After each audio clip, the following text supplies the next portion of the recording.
Buat Anda yang sedang memiliki rencana untuk membangun sebuah bisnis, Anda tentu harus merencanakan itu dengan sangat matang.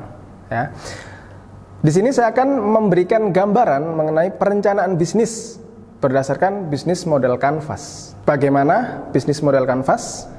Simak penjelasan saya berikut ini.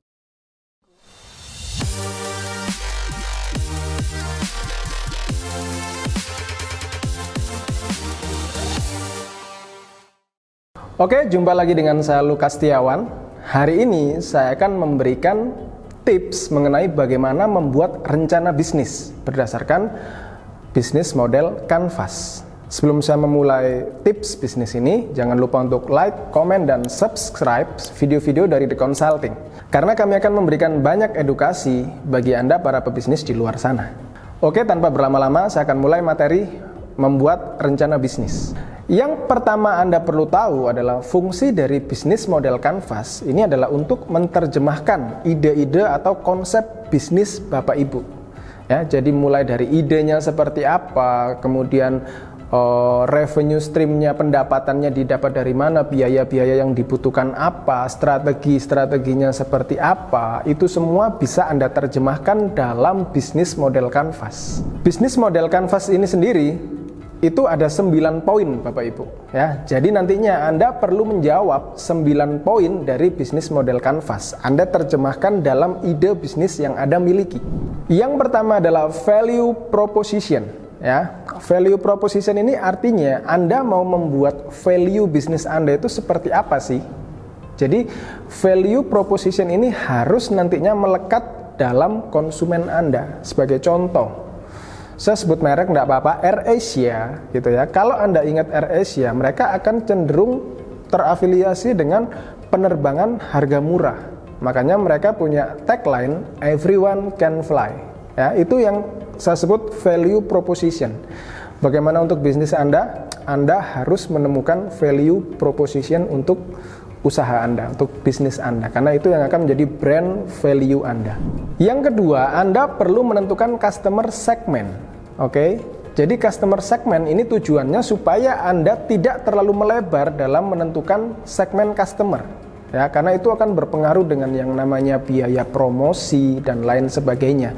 Jadi semakin terkhusus segmen konsumen Anda, itu Anda akan semakin tepat, semakin jelas gitu ya dalam penentuan strategi marketingnya, promosi dan lain sebagainya. Kalau saya ambil contoh balik ke AirAsia, dia tentu adalah memilih segmen customer yang menengah ke bawah Bapak Ibu, karena tagline mereka everyone can fly dan mereka sangat mengedepankan price yang cukup murah dengan kualitas yang cukup nyaman gitu ya. Tapi kalau Anda bandingkan dengan perusahaan penerbangan yang kelasnya premium gitu ya, tentu Anda tidak bisa membandingkan itu karena beda sudah segmennya. Seperti itu gambaran dari customer segment.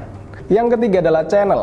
Channel di sini artinya Anda perlu memikirkan bagaimana sih channel penjualan Anda gitu. Misal Anda mau menjual itu lewat sosmed, misal Anda mau menjual itu lewat distributor misal. Nah, itu tergantung produk Anda. Jadi Anda sudah harus menyiapkan channel-channel untuk mendistribusikan produk Anda ke customer itu seperti apa. Kemudian yang keempat adalah customer relationship. Ya Bapak Ibu ya, customer relationship. Tidak cukup Anda hanya punya target konsumen ya.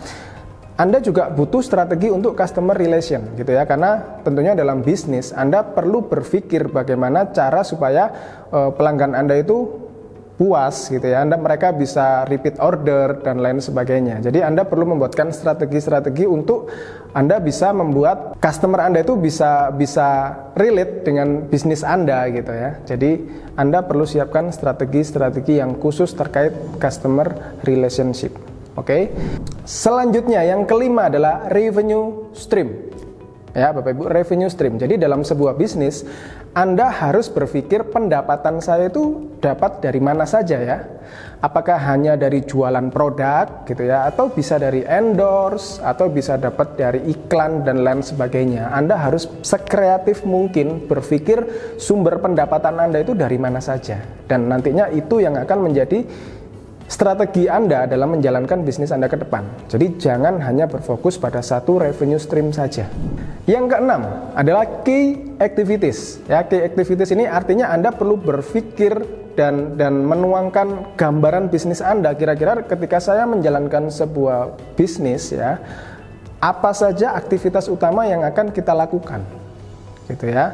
Jadi sambil contoh, seandainya Anda jualan online gitu ya, Anda apa sih aktivitas utamanya gitu ya? Mungkin Anda yang pertama Anda harus beli barang dagang dulu, Anda harus kulak gitu ya, Anda harus beli alat-alat packing, Anda harus packing, Anda harus kirim barang. Nah, itu aktivitas-aktivitas utama Anda ya. Nantinya itu akan relate dengan kebutuhan biaya bisnis Anda ya.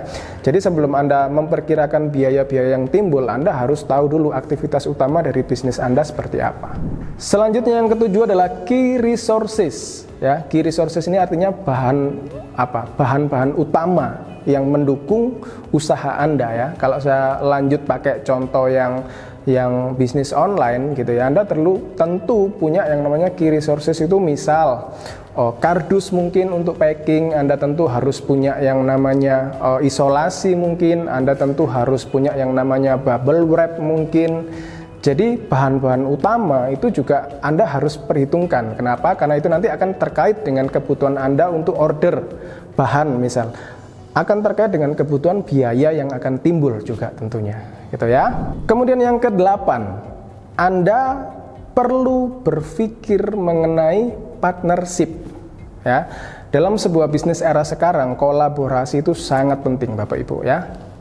Jadi ambil contoh, kalau Anda tadi saya pakai contoh Anda bisnis online, Anda tentu harus berpikir partner dengan siapa nih gitu ya. Misal Anda mau partner dengan jasa kurir misal. Jadi mungkin dari partner itu Anda bisa dapat bubble wrap gratis misal, atau mereka bisa pick up order misal. Jadi Anda tidak harus ke sana gitu kan. Jadi partnership itu akan memudahkan Anda dalam menjalankan bisnis. Jadi Anda harus berpikir dengan siapa saja Anda berpartner. Atau mungkin Anda mau berpartner dengan seorang influencer misal untuk mendukung pemasaran Anda. Anda harus memikirkan itu semua. Kemudian yang terakhir, Anda harus berpikir mengenai cost structure, Bapak Ibu ya. Jadi cost structure ini adalah semacam budgeting awal gitu ya dalam sebuah bisnis. Anda kira-kira apa aja sih yang diperlukan gitu ya. Jadi Anda bisa memperkirakan kebutuhan dana Anda dalam menjalankan bisnis Anda. Itu kurang lebih 9 unsur yang perlu Anda persiapkan dalam bisnis model Canvas. Semoga video ini membantu dan memberikan insight Bapak Ibu. Sampai jumpa di video saya selanjutnya. Terima kasih.